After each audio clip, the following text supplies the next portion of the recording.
How do you pee?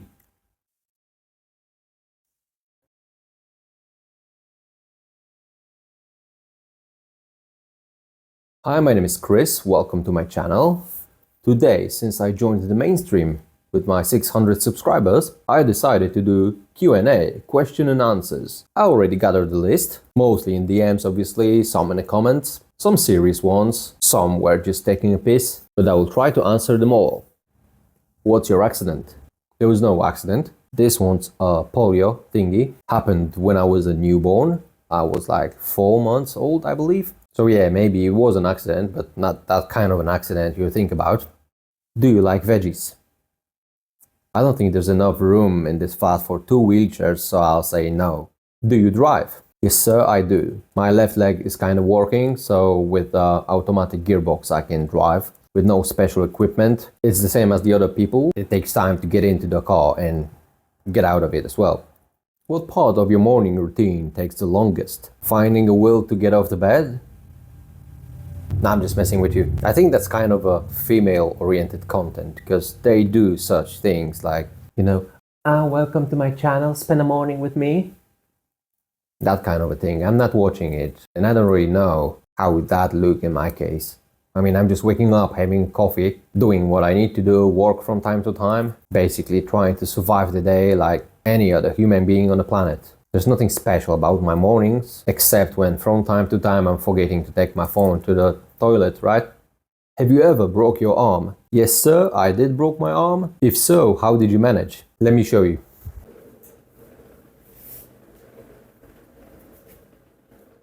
How do you sleep? Follow me.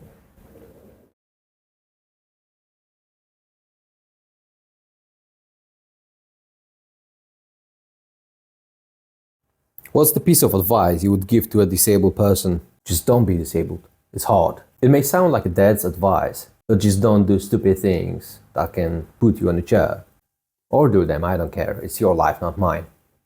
Since your legs aren't legging, why won't you just cut them off? It's not as dumb a question as you may think. But first, I got used to them.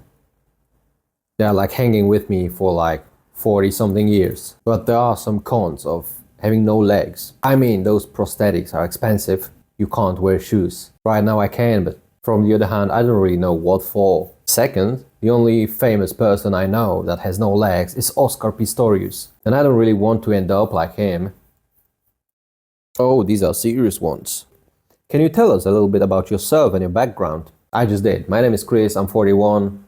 I'm disabled, I'm Polish, I'm just a normal human being. Except, better looking, way smarter. Yeah, brain. How has being in a wheelchair influenced your perspective on life, creativity and resilience? It's hard to say. It's hard to answer this question because I was always disabled, Nothing changed in my life.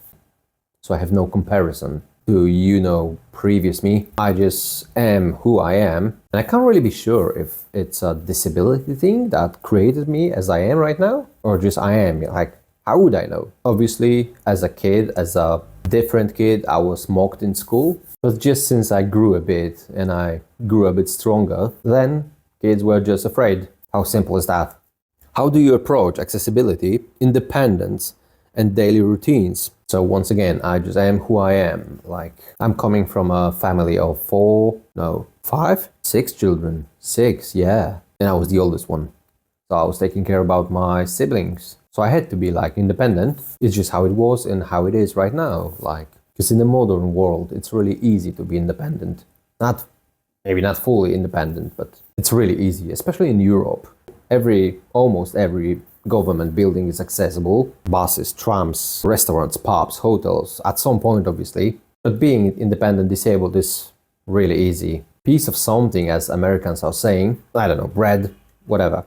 Jesus, another serious one. I think I ran out of stupid questions. Have you experienced bullying or negative comments because of being in a wheelchair? I don't think I did, maybe as a kid, but then I just became stronger than them and they couldn't bully me, but in an adult's life, no, not at all. Kids asking questions, right? The little ones, but they are fine.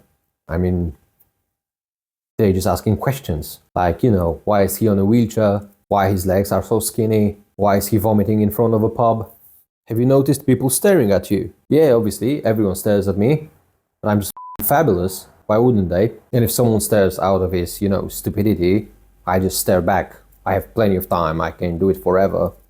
Can you share a story where you felt particularly proud or empowered? Like 3 weeks ago, when I finished the renovation, I was kind of proud of myself. But that feeling is gone already because of my procrastination. I'm still missing light switches, some power outlets, silicones, shower cabin. Yeah, I believe that's it for now. But I'll just pretend like I have no time and I'll do it somewhere in the future. I don't really feel proud of myself for doing wheelchair things because it's about my character. I'm lazy and I'm procrastinating as much as I can. And when I beat that, then I'm proud of myself. Like, for example, a couple of years ago, I've been to Greece, to Acropolis in Athens. They're having all those monuments on top of a hill. And it's accessible when the lift is working. But it wasn't at the day when I arrived to Acropolis. And the other option was stairs. I don't know, 50 meters of stairs? Hard to say, I didn't count. Let me check. How high is Acropolis Hill? It's actually 150 meters of steps. And I was like, yeah, the pictures of Acropolis are fine. I'll watch some YouTube videos about it. Bye-bye. And I was about to leave, but my girlfriend convinced me that since I'm here, why would I skip it? And she was right. So I dragged my chair and carried my ass up the hill, those 150 meters, through all those, steps. And it was really worth it. So yeah, these are the moments that I'm proud of myself. Not for carrying myself up the hill, just for beating my laziness. Another one, how do you maintain your mental health? This question is stupid actually, because it should be sent to a factory worker that works his ass off for like 14 hours a day to feed his family, pay the bills. Or, a single mother of 5, a soldier on a battlefield. Me personally, I'm really entitled. Because first, I'm Polish, and Poland is one of the best countries to live in the world. I'm European, we have that European Union, we have those Schengen thingies. We can travel everywhere for no money at all. Social security system in Europe, in Poland, it won't let you, starve or die in the streets unless you're willing to, right? Just by being Polish, I believe I'm placed in top 20% of wealthiest people in the world. How crazy is that? Literally, most of the people on the planet having it worse than me. Why would I complain? There's nothing to complain on. And even if I complain, it's irrelevant. It's just a complaint, it means nothing. All I need to do in my life is to push myself to the fridge, eat something out of it. And if that's my goal, to survive, I will. It's not, but in Europe, in Poland, if you want to live, you will. What keeps you motivated on difficult days? Just knowing that it's not the hardest day ever, and the hardest day ever is about to come somewhere in the future. So an older me one day will remember this day and say, wasn't that bad, wasn't it?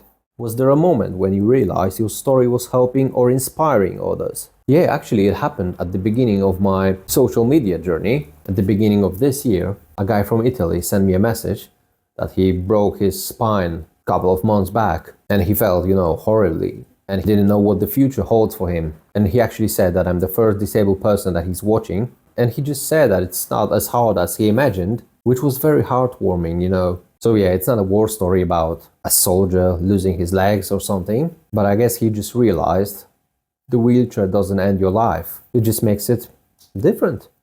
What do you wish more people understood about life in a wheelchair or disability in general?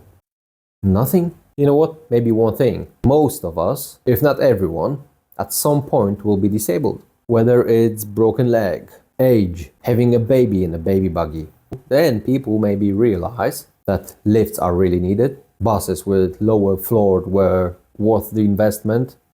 Because I do believe that at some point of life, everyone touches that disability subject. Everyone becomes disabled. Yeah, I want people to realize we're just all a massive family of cripples. So I guess that's it for now. Thank you for listening to the nonsense I was talking. The weather is lovely, so I'm going for a walk with my son. Right, actually, I already got used to a little creature in my house, additional creature, so I can, get back to a regular life. What else? Yeah, thanks for watching. Don't forget to like, subscribe, comment, regular things. Don't forget to visit my Patreons, GoFundMes, buy me a coffee. If you want to support me, I think I'll make a next episode about using a wheelchair itself, so you can get familiar with it in case of you will land on it one day. I'm not saying you will, but you never know what the future holds, right? See you next week.